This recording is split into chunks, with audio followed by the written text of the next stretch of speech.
കൂട്ടുകാരെ, ഇന്ന് ഞാനൊരു പഴുത്ത മാങ്ങക്കറിയാണ് ഉണ്ടാക്കാൻ പോകുന്നത്. ഞാൻ വെള്ളരിക്ക ചെറുതായിട്ട് കനം കുറച്ച് അരിഞ്ഞ് വെച്ചിട്ടുണ്ട്.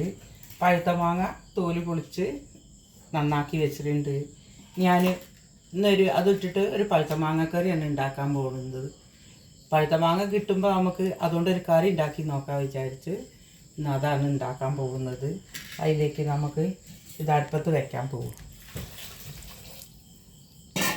ഇല്ലത് ഒപ്പട്ടിട്ടാണ് വെക്കുന്നത്. മക്കൾക്ക് ഭയങ്കര ഇഷ്ടമുള്ള കറിയാണിത്. അപ്പോൾ ഇതഞ്ഞ് നമ്മളൊക്കെ അങ്ങോട്ട് പോവാം. ഇനി അതിലേക്ക് നമുക്ക് ഇത് നമ്മൾ അടുപ്പത്ത് വെച്ച് അതിലേക്ക് നമുക്ക് മുളക് ഇട്ട് കൊടുക്കാം. ഒരു സ്പൂണ് മുളക് ഇട്ട് കൊടുക്കാം. കുറച്ച് വലിയ എരിവ് വേണ്ട.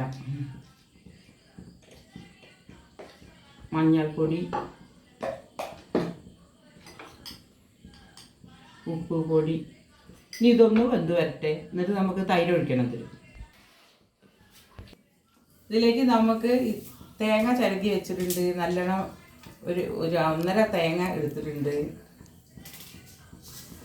അതിലേക്ക് നമുക്ക് ലേശം പച്ച കടുക് അരയ്ക്കാം. ഈ തേങ്ങയിൽ കൂട്ടി ലേശം പച്ചക്കടുക് അരയ്ക്കണം. ലേശം തൈര് ഒഴിച്ച് കൊടുക്കട്ടെ കേട്ടോ.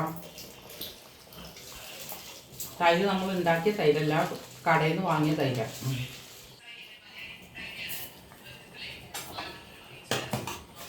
നമ്മൾ ഉണ്ടാക്കിയ തൈരാണെങ്കിൽ കൂടുതൽ നല്ല രസം ഉണ്ടാവും കറി.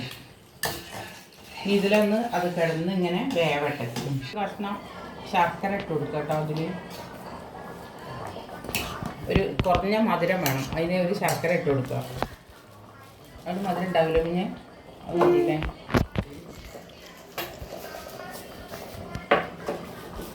ഇത് നന്നായി വെന്തിട്ട് ഞാൻ അതിലേക്ക് തേങ്ങ അരച്ച് വെച്ചത് അതിൽ ഒഴിക്കട്ടെ.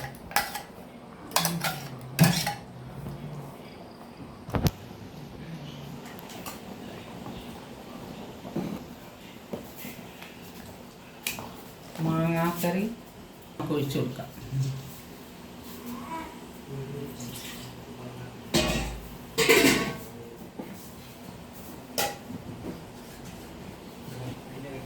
കുറച്ച് വെള്ളം ഒഴിച്ചു കൊടുക്കാം.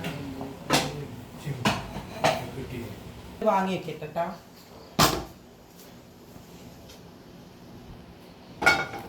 നമുക്കെന്നാ അത് വറവിടണം.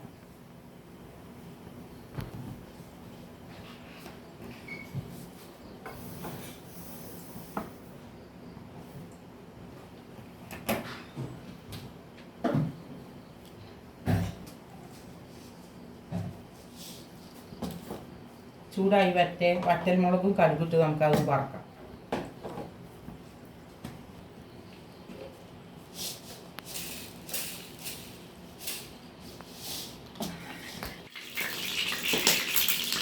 ഇതിൽ കടുകിടുക, ഈ വറ്റൽമുളക് ഇടാം.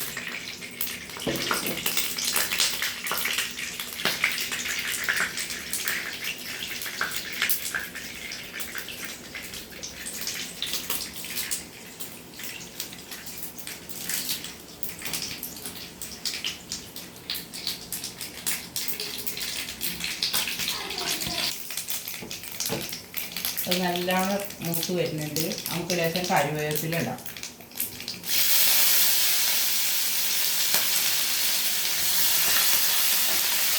ഇത് നമുക്ക് ഇതിലേക്ക് ഒഴിക്കാം.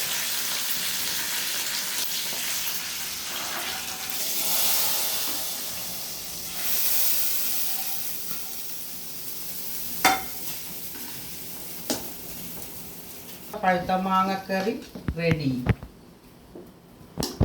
അത് കാണുമ്പോഴേക്കും തന്നെ കഴിക്കാൻ തോന്നും. നന്നായി നല്ല സൂപ്പറായിട്ടുണ്ട്.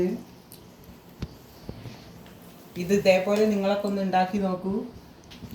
എന്നിട്ട് നമുക്ക് സബ്സ്ക്രൈബ് ചെയ്യണം, ലൈക്ക് ചെയ്യണം, ഷെയർ ചെയ്യണം മറക്കരുത്. എന്നാൽ വേറൊരു വീഡിയോ ആയിട്ട് വീണ്ടും വരാം.